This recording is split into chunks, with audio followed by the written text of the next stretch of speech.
Hey Rattlers, what's up? So that lake right there is one of Minnesota's most famous lakes. That's Lake Minnetonka. And that landmass out there, that's an island called Big Island. And about 100 years ago, there was a really cool amusement park out there, but it only lasted about 5 years because it was too expensive to maintain. I'll get into that later on in the video. But now, nature has almost completely reclaimed that island, and it is now home to some of the coolest reptiles and amphibians found in this part of Minnesota. So in this video, I'm going to hitch a ride out to that island, and I'm going to show you guys the ruins of this old amusement park and look for some of the coolest reptiles and amphibians that can be found in this part of Minnesota. I'm Dave Kaufman, and I am obsessed with reptiles. So come with me and join my Reptile Adventures. At Zilla, we are dedicated to the innovation of caging, lighting, and equipment solutions that provide proper husbandry for your pet's long and happy life. To see our entire catalog, visit zillarules.com. All right, Rattlers, we are off. My niece Alyssa is driving us out there, and this is my brother, who's also going to take us out to the islands. I know what you're thinking, but yes, in fact, we did spawn from the same two people.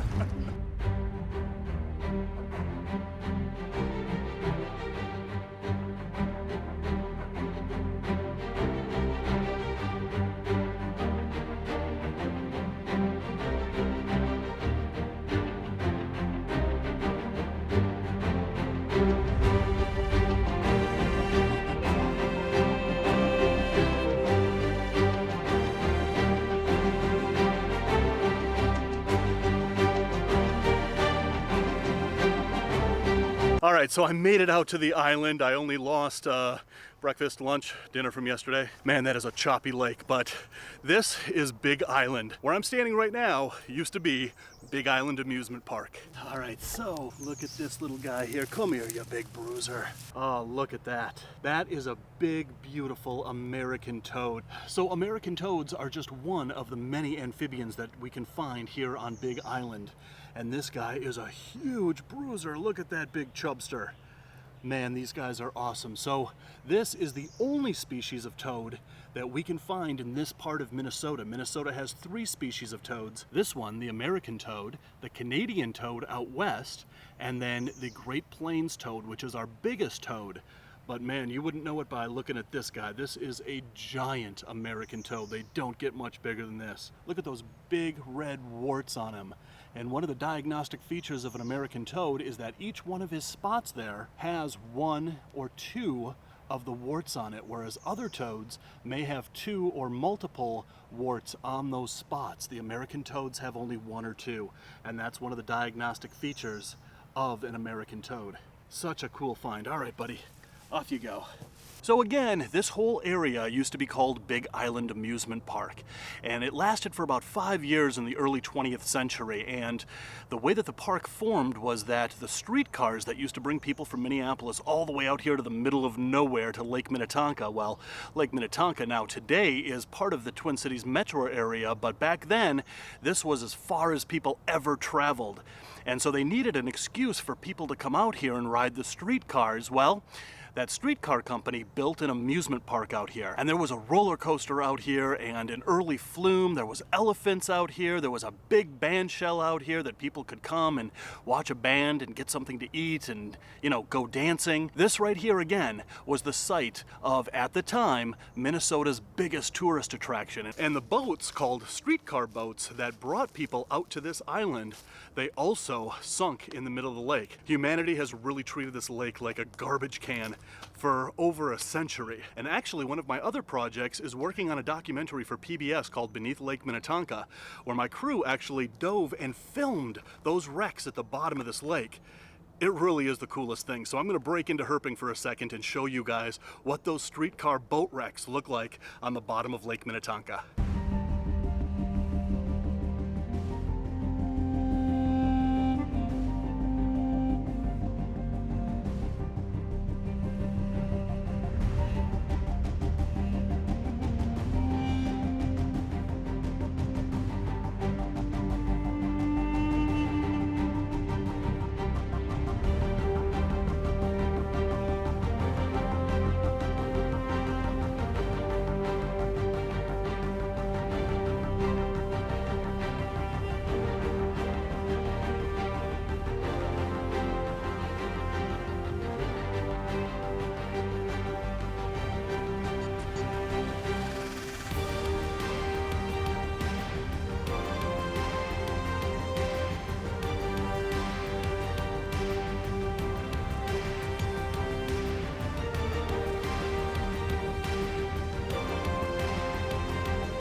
So that gives you a little context into the history of where I am right now. So look at this, guys. This wall right here, this is one of the foundations of probably one of the rides, or maybe this was the grandstand. But look at how much the forest has reclaimed this place. But it's under these pieces of old amusement park that we might be able to find something very cool.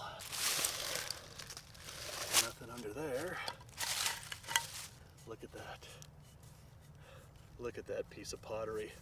This is what they used to make bricks out of 100 years ago. How about this one here?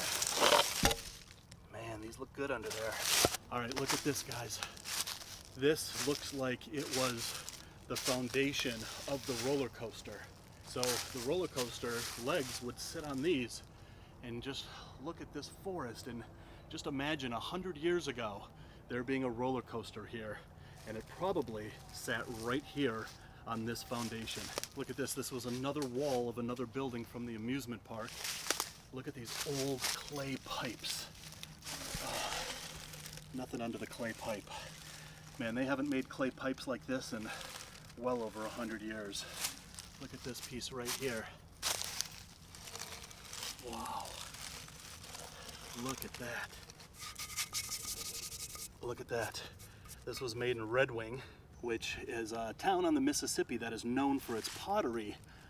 And that's where these ceramic pipes that were probably used for the amusement park came from. Man, that is just freaking awesome. Man, I geek out about stuff like this. So here in this forest, amongst the ruins of this old abandoned amusement park, you can find these guys. This is one of 2 salamander species that is found on this island. Whoa, easy there, girl. And this is one of the most beautiful salamanders that we have in Minnesota. This is a blue spotted salamander, and here I'm just gonna set her down on this log here. So the blue spotted salamander is a very common salamander here in Minnesota, and it's part of the mole salamander complex. And these guys have a very interesting defense in that they actually secrete a toxin out of glands in their tail. And oftentimes when a predator will come up to them, they will actually wrap their tail over their body so that the predator strikes at the tail first, and then it gets a mouthful of that awful tasting toxin and thinks twice about making a meal out of this blue spotted salamander. But these guys are very difficult to find if you don't know what you're looking for. They are often found under rotten logs, but not just any rotten logs.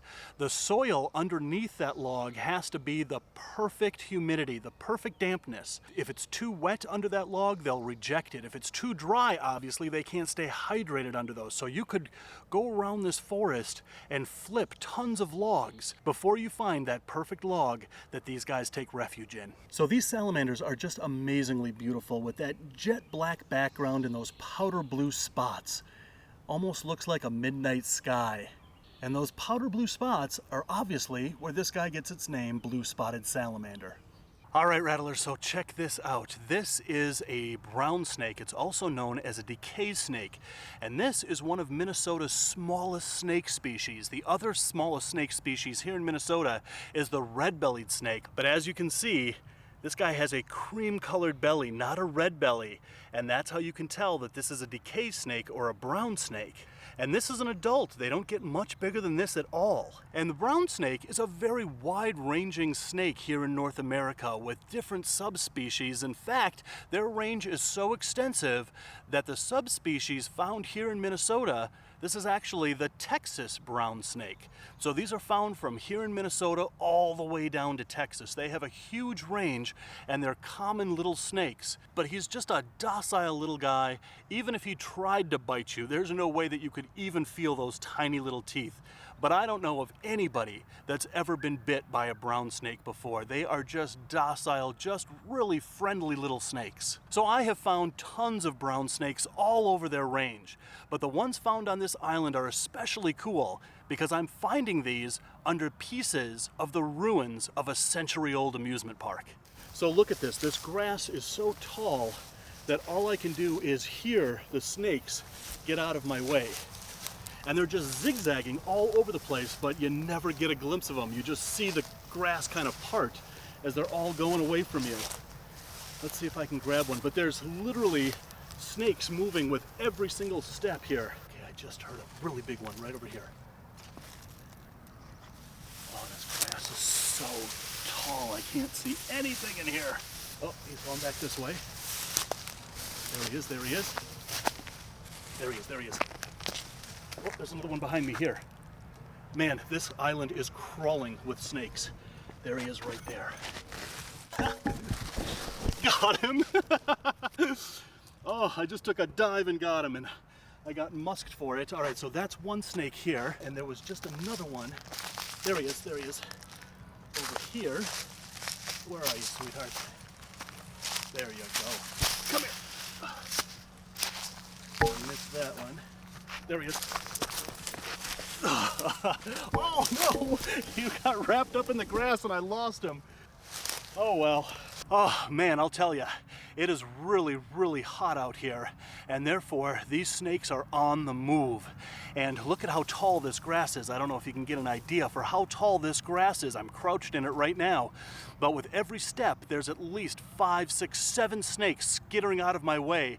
And as soon as they get underneath that grass, man, they just disappear. But I did manage, obviously, to pull this one out. And this is Minnesota's most common snake. This is an eastern garter snake. Minnesota has 3 species of garter snakes here. We have this one, the eastern garter snake. We have the plains garter snake, and we have the red-sided garter snake, which is further out west near the Dakotas. But this is Minnesota's most common snake. This is the snake that we all grew up catching, and this is the snake that even now I absolutely love finding these guys in the wild. So I don't know if you guys can hear it behind me, but there are a lot of boats that park right outside of Big Island. It's actually a thing here in Minnesota to take your boat and go right over to this shoreline over here. But the good thing about that is that very few people actually come onto the island any longer. They all gather around the shore of this island in their boats and go swimming and go sunning and do whatever normal people do. The crazy people, we come onto the island and find snakes. So because people don't come to this island, these garter snakes are left to thrive and survive just like they did 150 years ago. And that's what makes this island so incredible, is that it actually gives you a sneak peek into how many snakes and other animals used to live naturally, unabated, right here in this part of Minnesota. All right, buddy, back to the grass you go. See you, buddy. All right, just listen. Snake over there, snake there. Hear it, hear it. A couple of snakes in there. There are just tons of snakes right around in here. Oh, look at that big guy. Come here, buddy. Oh, there's another big garter. Hi, sweetheart. Another big chunky garter just going right through this prairie area right in here. Man, so many snakes. Go on, buddy. Go on back. There's another one in there. That one's kind of a big one. I'm not going to catch any more of these because I don't want to get musked and pooped on anymore, but I just want to illustrate how plentiful these snakes are just in this one area of the island. I am literally surrounded by hundreds of garter snakes right here on this island. That is why I love this place so much.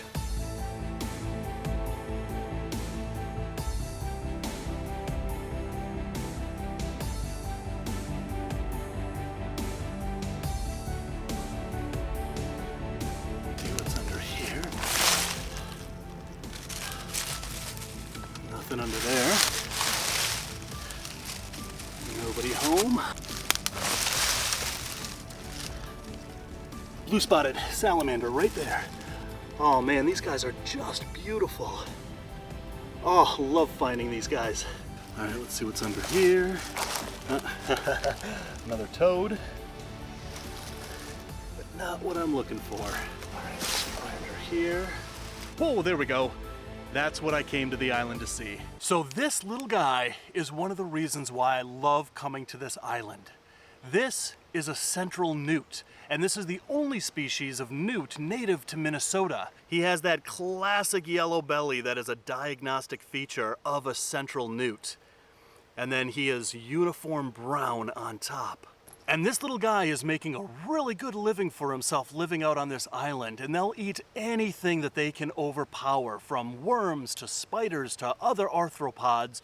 And like snakes, they don't chew their food, these guys swallow it whole. So this island is the only place in southern Minnesota that I have found these newts. I have looked all over on the shoreline of this lake and I have never found these. I have only found these right here on this island. And these are pretty common here. And so what makes this a newt and not a salamander? So once salamanders hatch from the egg, they have two life cycles. They have the larval stage, which is completely aquatic, and then that morphs into the adult stage. And the blue-spotted salamanders that we were seeing out here, those are the adult stage. Well, a newt, once it hatches from its egg, actually has 3 life cycles. So it starts out as a larval, just like any other salamander, but then you have the second phase of life, and that's what I have in my hand here. This is called the EFT phase, E-F-T. And this is the middle part of this little guy's life. And then once he outgrows this stage, he will go back into the wetlands and become a completely aquatic adult, just like he did in the larval stage of his life. He's actually getting a little squirmy, so I'm just gonna set him right down here. So it's in that adult stage that they reach sexual maturity, and that's when they breed. And newts can lay from 200 to 400 eggs in a single jelly-covered strand. Not only that, but they are long-lived salamanders ranging from 12 to 15 years throughout all 3 stages of their life cycle. It's hard to say just how long they spend in each section of their life cycles because it's all environmentally dependent. But the F stage that this little newt is in can last as little as a year or as long as 7 years. Newts are actually toxic, and their skin has secretions that contain a neurotoxin. The F stage is actually 10 times more toxic than the skin of the adults. The toxin is not harmful to humans, but any would-be predator like a garter snake, for instance, is going to have a really bad day if he tries to eat one of these. But not only is that toxin a defense against being eaten, it also keeps parasites off of them, like leeches, for instance. Come here, little buddy. You know, out of all the amphibians that are native to Minnesota, this guy is one of my favorites simply because they are so unique. So this island is so unique, not only in its natural history, but in its human history as well. So anyway, I'm gonna let this guy go right back under the log that I found him, and until the next reptile adventure, love the planet, feed your reptile obsession, and rattle on.